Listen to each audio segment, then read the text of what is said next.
Welcome back to Sunday Night in America. Alexander Stubb is the president of Finland, but he has ties to the U.S. He attended college in South Carolina. In March, he joined President Trump for golf and work, where we learned not only is he a thoughtful world leader, he's a really good golfer.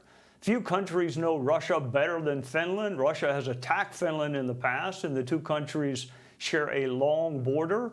For those who think the war in Eastern Europe only affects Ukraine, history will tell you otherwise.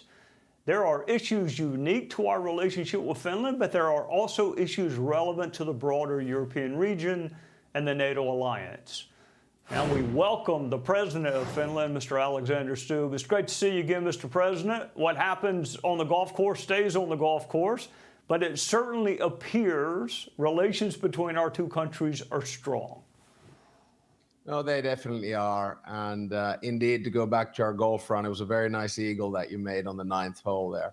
But the relations we have between our countries are strong. Finland is a new ally in NATO. We have a DCA agreement, Defense Cooperation Agreement with the United States. And I've been able to have many good conversations with your president and your administration in general. So Finland and the U.S. goes strong.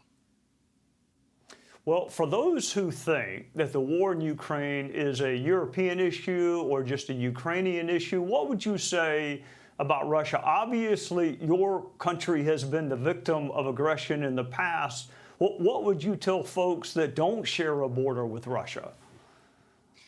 Well, Russia is actually close to all of us, including the United States, through the Arctic and Alaska. Russia is very much an imperial state, which has in its DNA land acquisition from others.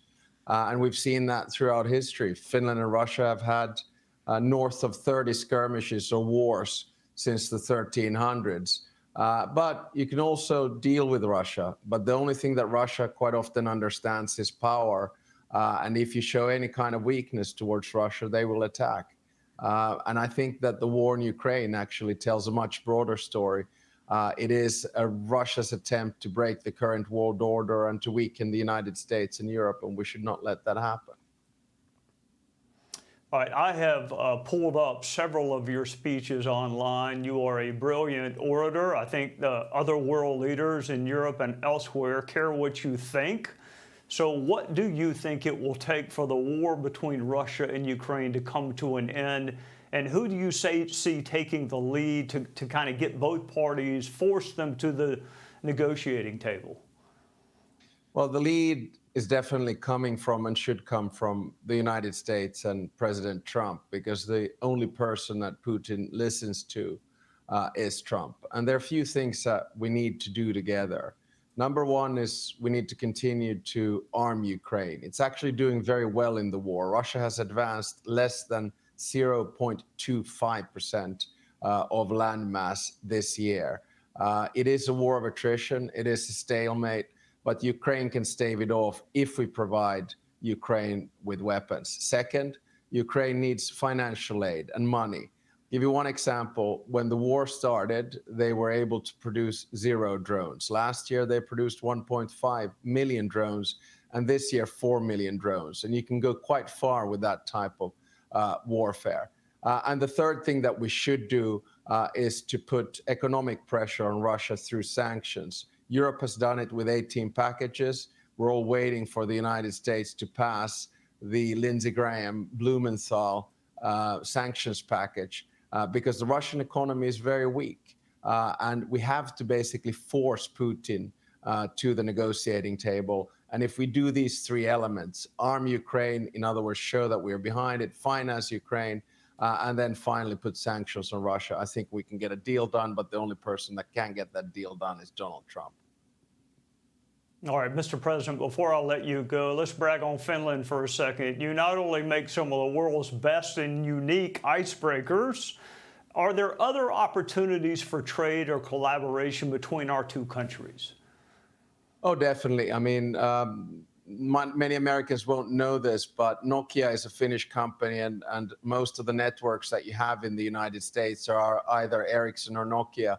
So basically the whole 5G system, and actually the conversation that we're having right now is probably over a Nokia network.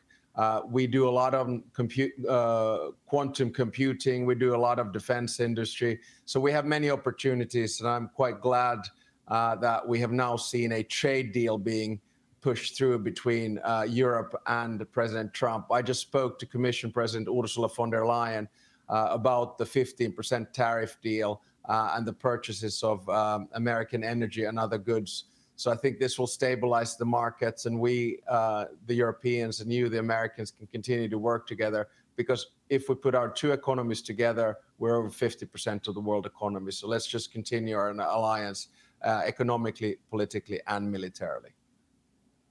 Alexander Stubb, the president of Finland, who also has a fantastic Southern accent impersonation, but I will not ask him to do that on national television. I will ask you to let me know next time you're in the U.S., so let's get back together and give me 2 shots aside. We'll do that. Looking forward to it. All right. All right. Take care. Thank you, Mr. President. Thank you.